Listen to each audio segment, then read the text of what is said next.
this video is let's talk about ano ba yung mga benefits kapag ikaw ay nakikipagtalik. Ano ba yung mga illness or sakit na pwedeng masolusyonan sa tuwing ikaw ay nakikipag kay partner. Yes, meron pong mga healthy reasons kung bakit kailangan natin makipag sa mga partner natin. Gusto mo bang magkaroon ng clear complexion, maboost ang iyong moods, mapababa ang risk ng cancer, heart disease, and other health hazard? Ang sagot dyan ay hindi yan nang dahil lang sa mga iniinom mo.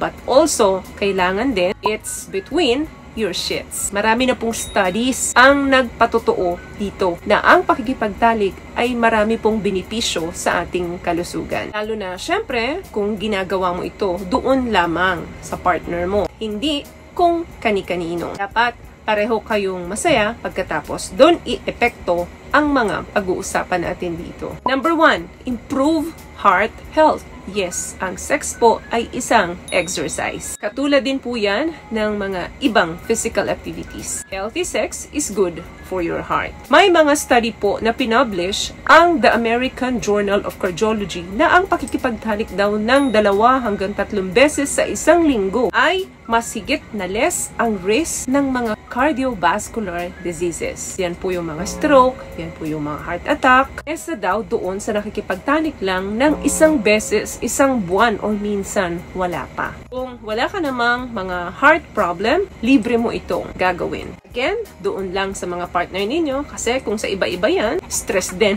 ang abot mo. Another thing, sweet pain relief. Lalo sa mga kababaihan, yung may mga menstrual cramps, tingnan mo nga lang minsan yung partner mo, diba? Nakakalimutan mo na may masakit pala sa'yo. Kasama na rin nawawala dyan yung headache, migraines. Bakit po? Kasi ang pakikipagtalik po ay nagre-release ng tinatawag na endorphin hormones. So, kapag successful yung pakikipagtalik natin sa mga partner natin, may trigger na mag-release ito. Ang napopromote nito ay ang relaxation and providing relief from headaches. Natural remedy ito at very effective ito. Sabi nga nung iba, mas okay pa daw to kasi nagtitake sila ng pain reliever. Kasi mas possible pang madamage yung ibang organs mo. Kung kaya namang gawin lang in a natural remedy, dapat successful, yan na lang. Kalabitin mo lang si partner mo at sabihin mong masakit ang ulo mo. Sakit ang kasukasuan mo, nangihina ka. At kumagat siya sa drama mo, nako, tanggal agad ang mga nararamdaman mong sakit sa katawan.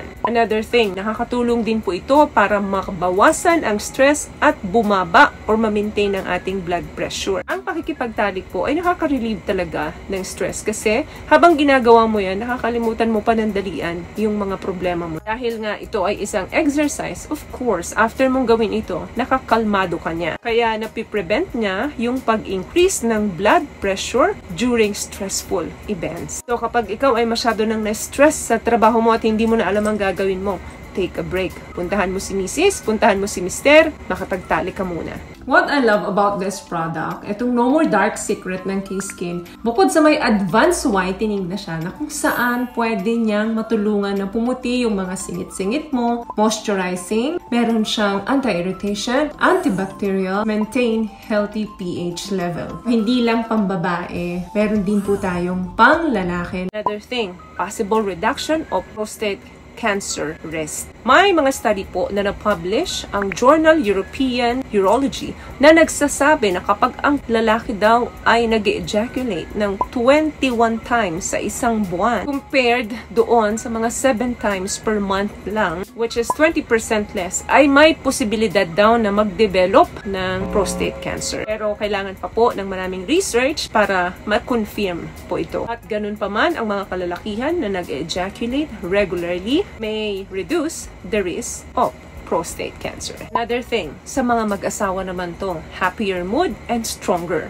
relationship. Hindi na tayo magtataka na after natin makipagtalik doon sa mga mahal natin is mas positibo yung outlook natin pagkatapos nating makipagtalik, di ba? Mas malaki yung ngiti mo, lalo na kung very successful pareho na nakatapos kayo. Bakit? Kasi mood enhancer siya. Besides, mas naipaparamdam mo yung deeper bonding doon sa partner mo sa tuwing kayo ay nagkakaroon ng intimacy. intimacy. Mas kinikare at pinagkakatiwalaan ninyo ang isa't isa kapag regular ninyo itong ginagawa. And isa pang bonus, mas maganda o mahimbing yung tulog ninyo pareho. Nag-i-increase din ang desire ninyo or pagnanasa sa isa't isa. Kasi pagka nakasanayan natin na hindi tayo nakikipagtalik madalas doon sa mga partner natin, parang napapalayo tayo sa kanila. Alam nyo yun papansin nyo yan. The more na mas nag-i-engage kayo regularly sa pakikipagtalik sa partner ninyo, mas nagkakaunawaan kayo. Mas nagiging malalim yung pagsasama ninyo. Especially, uulitin ko, kapag parehong successful o nakatapos ang isa't isa. Especially,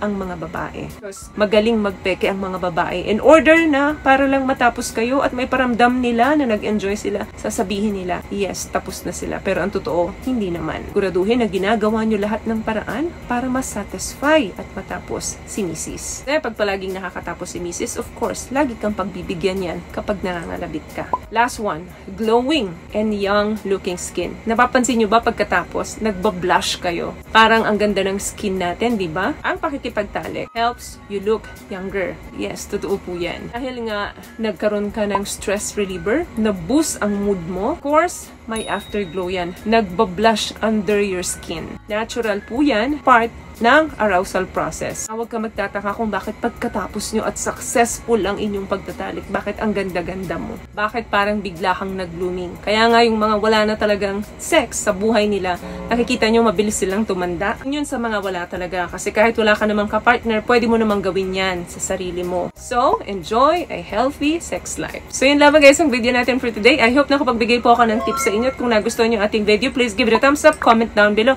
and also share this video na rin po sa mga kaibigan na sa tingin yung matutulungan ng video natin. Once again, palagi po kayong mag-iingat at palagi po kayong manalangin.